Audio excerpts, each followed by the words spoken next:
இந்த விஸ்வாவசு வருஷத்தில் ஒவ்வொரு ராசிக்கும் எப்படி இருக்கணும் நம்ம பார்ப்போம். ரிஷப ராசிக்கு இப்போ குரு 2ஆம் இடம், இது வரலையும் 12ஆம் இடம் விரயஸ்தலம் இருந்தது. அடுத்தது இது வரலையும் ஜென்ம குருவாக இருந்தது. ஆக 2 வருஷம் குரு அனுகூலமாக இல்லாமல் இருந்தது. கொஞ்சம் விரயங்கள்லாம் பார்த்துட்டு கொஞ்சம் நடுப்புற இப்போ ஜென்மத்தில் குரு கொஞ்சம் அலைச்சல்கள், கொஞ்சம் உடம்பு சரியில்லை, ஏதாவது சிகிச்சை வைத்திய செலவுகள் இப்படிலாம் பார்த்துட்டு இப்போ தான் 2ஆம் இடத்துக்கு குரு பகவான் அனுகூலமாக வந்திருக்காரு. ஏற்கனவே சனி 10ஆம் இடத்துல பதவி தொழில் ஸ்தானத்தில் வேலை பலு அதிகமாக இருக்கும், உத்தியோகத்தில் கொஞ்சம் டைட்டாக இருக்கும். ஒரு 3 பேர் வேலை பார்த்த இடத்துல 2 பேர் போய்ட்டு எல்லா வேலையும் ஒத்திரை பார்க்க வேண்டிய மாதிரி, அதேமாதிரி அந்த வேலையில் கொஞ்சம் டென்ஷன், இதெல்லாம் இந்த 10ஆம் இடத்துல சனி இருந்து பார்த்து கொஞ்சம் கஷ்டத்தை கொடுத்துருந்தார்.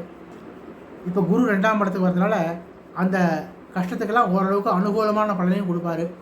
ஆக வர செப்டம்பர் அக்டோபருக்கு அப்புறம் சனி மாற்றத்தோட பலன் கிடைக்கும். 2 வருஷத்தில் உத்தியோகத்தில் எந்த அளவுலாம் கஷ்டப்பட்டீங்களோ அந்த கஷ்டத்துக்கு தகுந்த பலனை இப்போ சனி பகவான் கொடுக்க போகிறார். பொருளாதாரம் சிறப்பாக இருக்கும், உத்தியோகத்தில் உயர்வோ அல்லது சம்பளங்கள் உயர்வு, இதுமாரி ஒரு சிறப்பான பலன்களை இந்த சனி பகவான் 16ஆம் இடத்துக்கு போய் தராரு. அடுத்தது ராகு 10, கேது 4. சனி பகவான் 10ஆம் இடத்துலேருந்து போகிறாரு, ஆனால் ராகு பகவான் 10ஆம் இடத்துக்கு வராரு.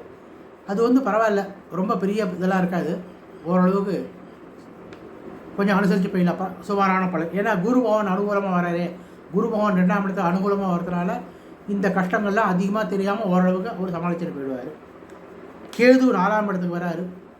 4ஆம் இடம் வீணா விரோதங்கள்லாம் இல்லாமல் போகிறதுக்கு ஓரளவுக்கு பார்த்து நிதானமாக பேசினால போகிறோம், அவ்வளோதான், மற்றபடி எதுவும் இல்லை. அதனால் இந்த ரிஷபராசிக்கு வர செப்டம்பர் அக்டோபருக்கு மேலே சிறப்பாகவே இருக்குது. இந்த குரு பகவான் இப்போ 2ஆம் இடத்துக்கு வர்றது மே மாதம் 2ஆம் இடத்துக்கு வரும். மே மாதத்துலேருந்து ஏப்ரல்லேருந்து இப்போலேருந்தே குரு அனுகூலமான இடத்துக்கு வந்துட்டார். ஆக உங்களுக்கு கொஞ்சம் கொஞ்சமாக முன்னேற்றமான காலம். செப்டம்பர் அக்டோபருக்கு மேலே ரொம்ப சூப்பராகவே இருக்கும், அருமையாகவே இருக்கும். ஆனால் நீங்கள் என்ன செய்யணும்னாக்கா ராகுக்கு பரிகாரமாக துர்க்கை அம்மனுக்கும், கேது பரிகாரமாக விநாயகர் பெருமானும் பிரார்த்தனை பண்ணிட்டு வாங்க. எந்த பிரச்சனையும் இல்லாமல் எல்லாம் சிறப்பாகவே இருக்கும்.